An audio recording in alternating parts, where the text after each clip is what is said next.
दुसरा पहिले काही सीजर वगैरे किती एक दोन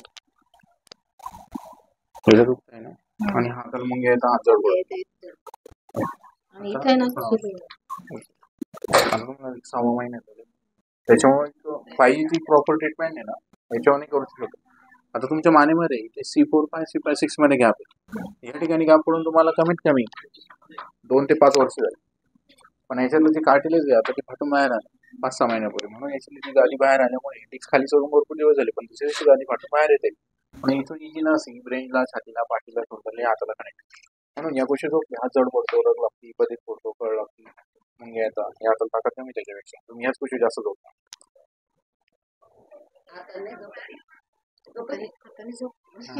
पण पहिले पण झोपत असत, आता उशीर जास्त घेणं, या गोष्टी झोपणं बंद. एकदा मनका जागेवर झाला, डिस्क सेट झाली की ओके होईल. आता याला एक एक्सरसाइज आहे, ज्या वेळेस मान मुडीशी वाटेल, कळ लागेल, आता मुंगे वगैरे येतील, तर बसल्यानंतर ही जी मान आहे अशी इथपर्यंत क्लॉकवाईज अँटी क्लॉकवाईज असे फिरवायचं 10 ते 15 वेळेस. इथपर्यंत आली, इथून परत इथपर्यंत यायचं, इथे स्टॉप व्हायचं, इथून परत असं हळूहळू परत इथून असं. याच्याने काय होईल, मानेला कळ लागणार नाही, मान मोडीशी वाटणार नाही, मानेची रग जाईल, नस पण मोकळी होईल. ज्यांना पण मान मोडीशी वाटते त्यांनी हा एक्सरसाइज केलं तरी चालतं. असं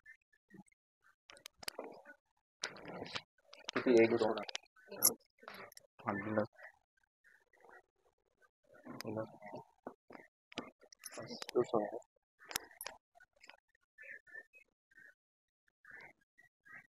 सरळ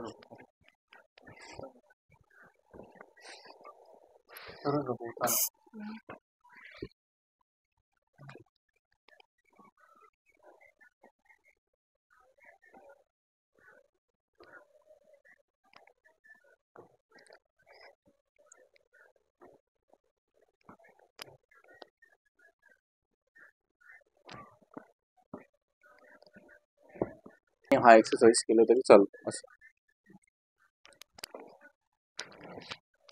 दुसरा पहिले काही सीजर वगैरे किती एक दोन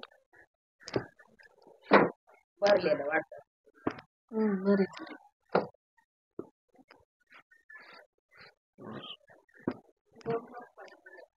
कुठं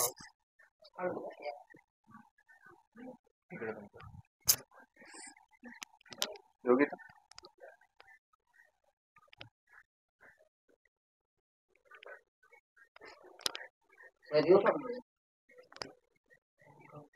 तुझे लाना का